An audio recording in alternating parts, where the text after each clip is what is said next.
नमस्कार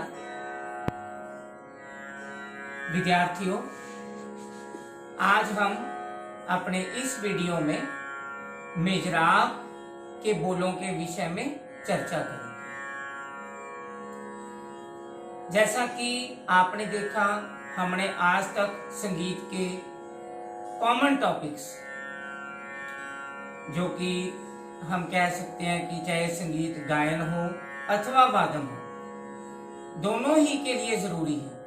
संगीत, नाद, स्वर जो कि श्रुति से उत्पन्न हुआ है, नाद से श्रुति, श्रुति से स्वर, सप्तक, ठाट, राग की जाति, यहां तक हम आए। तो अब हमने, जो कि हमारा विषय है संगीत वादन, और इस विषय के अंतर्गत हम सितार वाद्य का अध्ययन कर रहे हैं, हम सितार सीख रहे हैं। मैं आपको थोड़ा सा बता दूं, बाकी हम जब अध्ययन करेंगे सितार का तब करेंगे। ये सितार एक ही दिन में अस्तित्व में नहीं आया, इसकी बहुत बड़ी कहानी है। अभी आप सिंपली इतना याद रखें कि हजरत अमीर खुसरो का तो नाम आपने सभी ने सुना होगा। वे साहित्य के भी विद्वान थे, संगीत के भी विद्वान थे। उन्होंने कई मुकरियां भी लिखी हिंदी में, और जो एक गीत है जो कि फिल्म वालों ने मैं तुलसी तेरे आंगन की, उसमें सम्मिलित कर दिया है, छाप तिलक सब छीने रे मोसे नैना मिलाएगी। तो वो इस तरह की जो रचनाएं हैं, ये करने का श्रेय हजरत अमीर खुसरो साहब को प्राप्त है। हजरत अमीर खुसरो साहब ने पहले, क्योंकि वे पर्शियन थे, फारसी थे, तो उन्होंने 3 तारें लगाई इस सितार में, और इसका नाम सहतार रखा, क्योंकि फारसी में सह का अर्थ क्या होता है? 3, तार मतलब तारे, यानी 3 तारों वाला साज, सहतार। इसके बाद धीरे धीरे तारों की संख्या 4, 5, तो इस तरह से 7 होगी। ये जब हम सितार की चर्चा डिटेल्ड करेंगे, ये हम सारी चीजों का अध्ययन उस समय करेंगे। तो बहरहाल हम आज मिजराब की बात करते हैं। विद्यार्थियों, क्या आपको पता है कि मिजराब ये एक छोटा सा यंत्र, ये लोहे का बना यंत्र, अंगूठी नुमा। हम मिजराब की जब परिभाषा लिखेंगे, मिजराब कहते किसको हैं? कि लोहे का बना एक अंगूठी नुमा यंत्र, जो दाएं हाथ की तर्जनी उंगली में पहना जाता है। उंगलियों, हमें नाम क्या आपको याद है उंगलियों के? ये तर्जनी, ये मध्यमा, और ये अनामिका, ये कनिष्ठिका, जिसको हम पंजाबी में चीची बोलते हैं, और ये जो हम अंगूठा कहते हैं, अंगुष्ठ।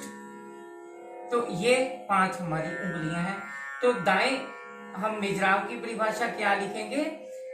वह यंत्र, लोहे का बना ऐसा यंत्र, अंगूठी नुमा यंत्र, जो कि दाएं हाथ की तर्जनी उंगली में पहना जाता है, मोटे तार का बना, लोहे के मोटे तार का बना यंत्र है।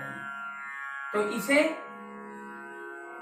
मिजराब कहते हैं, जिसे सितार के अलग अलग जो वेरिएशंस, हम बोलों की रचना करते हैं, बोलों को बजाते हैं। तो अब इस मिजराब के कई इसकी करामातें हैं। मिजराब के देखिए कितने सारे बोल निकलते हैं इसमें से। दा,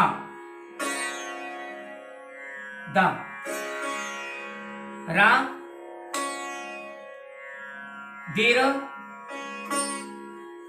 रदा, और द्र, रदा,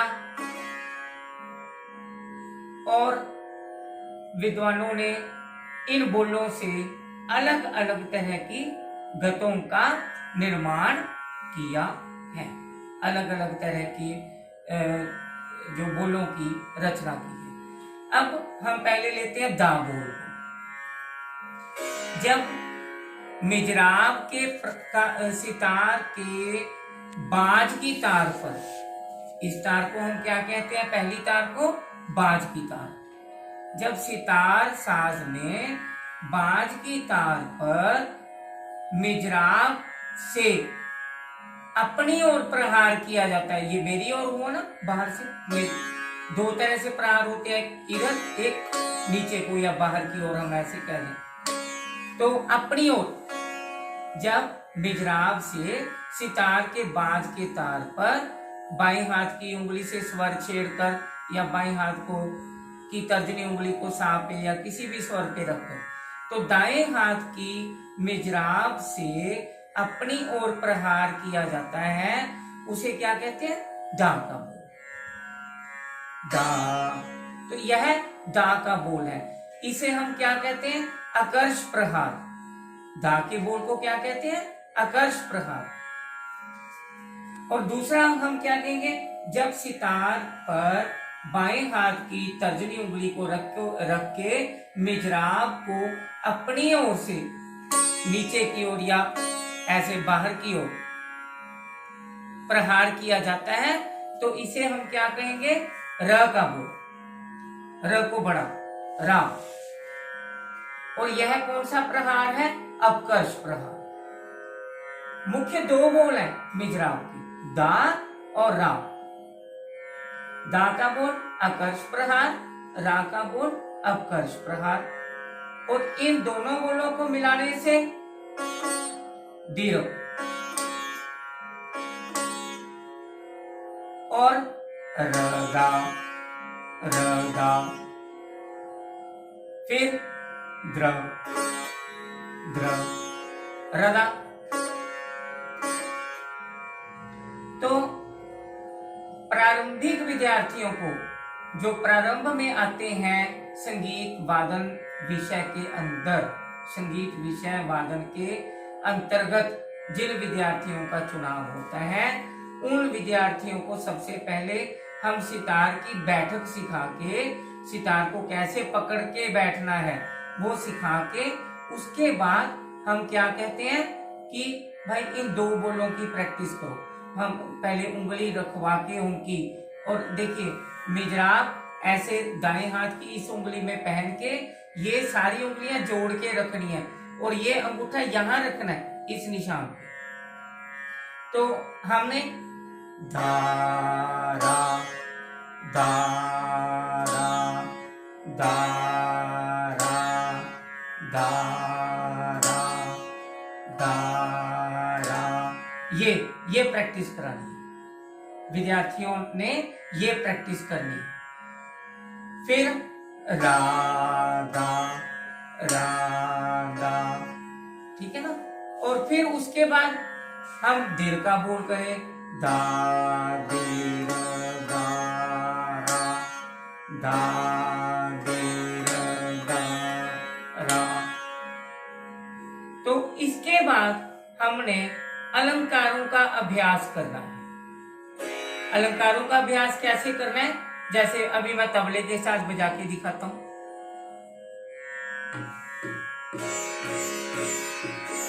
सम से उठाएंगे, तीन तीन ता ता दिन ता।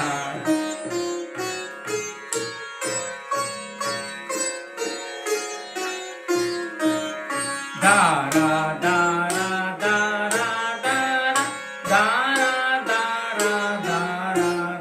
दूसरा दारा दारा दारा दारा दारा दारा दारा दारा दारा दारा दारा। अब क्या है, तो अब तीसरा अलंकार हम बजाएंगे, लेकिन इसको ये ना कहना कि सम से सम तक आए।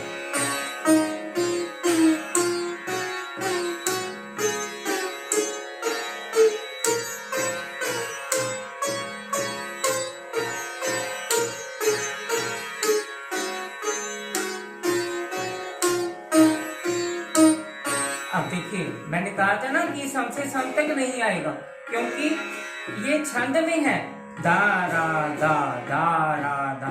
तो हम लोग मतलब इस तरह के अलंकारों का रियाज। अब एक अलंकार ये बोल देखिए, दा दीर दीर दीर दार दार दा। अब मैंने आपको बताया था ना कि दीर, तो उसके बाद रदा, दा रदा रदा। तो इस तरह के हम अलंकारों की बात करते हैं। देखिए स्टार्ट।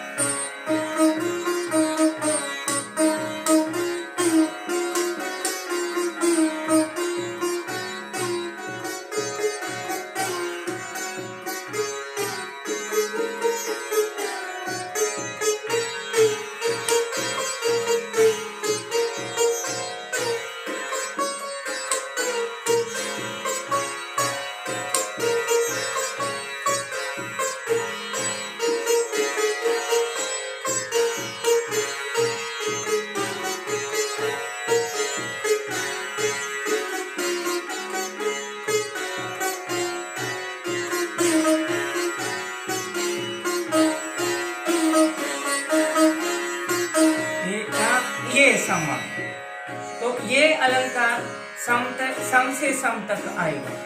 तो इस प्रकार हम मिजराब के विभिन्न बोलों से अलग अलग चीजों का रियाज करते हैं।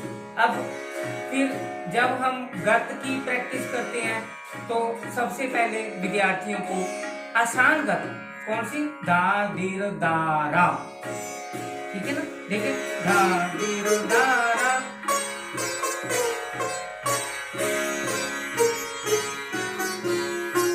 ये राग बिलावल की गत है। तो देखिए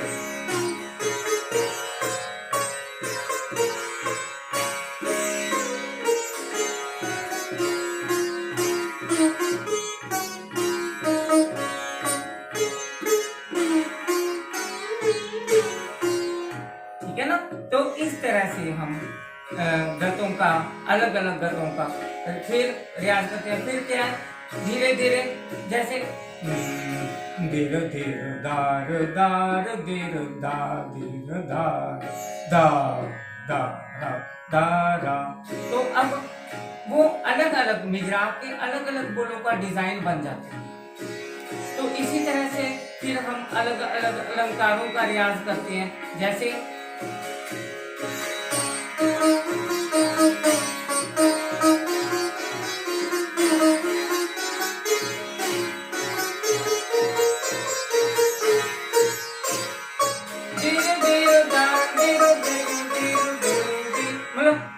अलग अलग जिस तरह अपने को फैसिलिटी मिले।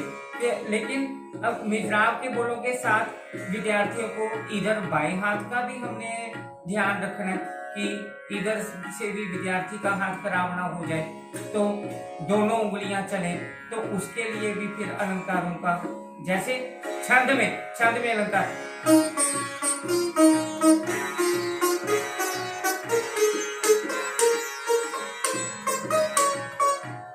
बहुत अलंकार है, दारा रा दारा रा दा दा रा दारा रा। तो इस तरह से, तो ये हमारा मिजराब के बोल की बात है। अब जैसे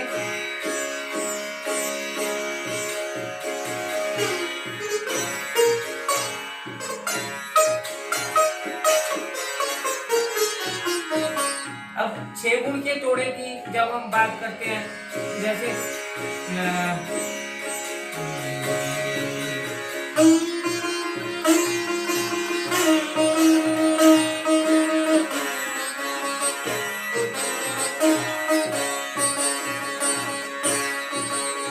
तो क्योंकि अब ये तबला एक ताल में सेट हो गया है, तो यदि कोई मैनुअल तबले वाले हों तो उनके साथ इस तरह के डेमोन्स्ट्रेशन को पूरा दिखाया जा सकता है कि उनको, क्योंकि बार बार ताल चेंज करनी, सब कुछ करना, तो ये हमारी इस इलेक्ट्रॉनिक तबले के साथ तो ये मजबूरी होती ही है हमारी।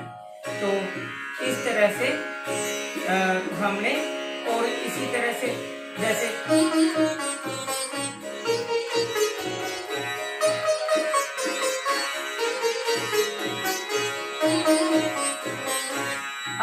गमक वाला अलंकार बजाया, लेकिन तो इसके साथ हमने वही क्या धीर धीर धीर दा, धीर धीर धीर दा, उसके साथ विद्यार्थियों को, आप लोगों को ये पता चलेगा कि पॉज का क्या महत्व है। हमने मिजराब में पॉज कैसे देना। तो अभी हम तबला बंद करेंगे। तो अभी जैसे कई गतें ऐसी होती हैं,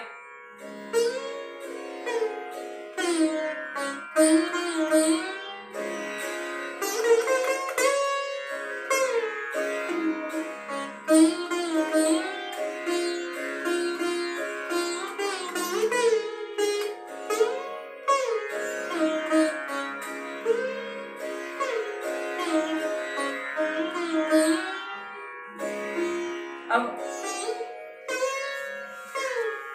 हेरी माई पिया दिन, अब इसमें क्या है मित्र, दारा दारा दारा। अब इस मतलब ये सारा मिजराब के हम कहते हैं ना गायकी अंग। अब जो वादन अंग में पंडित रविशंकर जी क्या करते थे कि तबले के बोलों को ही ले लेते थे। तबले के बोलों की जैसे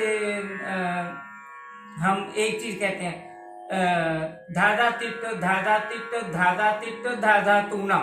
अब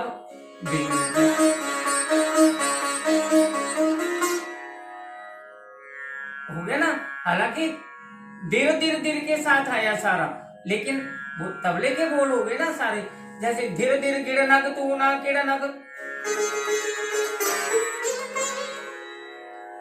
ठीक। तो इस तरह से तो ये अलग अलग मिजराब के बोलों के डिजाइन हम जिस तरह से मर्जी, जिस तरह से हम चाहें उस तरह से की अपनी गतें, अपने बाज को एडजस्ट कर सकते हैं। इसी तरीके से अलग अलग विद्वानों के अलग अलग बाज रहे, बाज यानी कि वादन शैलियां, पंडित रविशंकर की अलग, पंडित निखिल बनर्जी, लेकिन हालांकि थे मेहर के। तो इसी तरह से उस्ताद विलायत खान साहब गायकी अंग से ही बजाते थे, तो उनका अनुसरण आज भी कई लोग कर रहे हैं। तो इधर इनका भी अनुसरण कर रहे हैं, और उस्ताद अब्दुल हलीम जाफर खान साहब की अपनी ही अलग तो वादन शैली।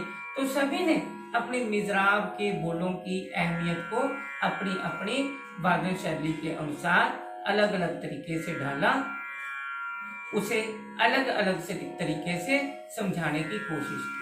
तो आज हमने देखा कि मिजराब के बोलों का सितार वादन में क्या महत्व है, और ये छोटी सी मिजराब इसके कितने फायदे हैं। उम्मीद है कि आपको ये वीडियो अच्छा लगा होगा। अच्छा लगे चैनल को सब्सक्राइब तो जरूर करवाना, सभी को अलग दूर दूर तक शेयर करें इस चीज को, इस वीडियो को, ताकि सभी को फायदा हो इस वीडियो से। और इसको लाइक भी करें, दूसरों को भी लाइक करवाएं, कमेंट्स भी दिलवाएं। तो इसी तरह से हम मिलेंगे फिर अगले वीडियो में, तब तक के लिए नमस्कार।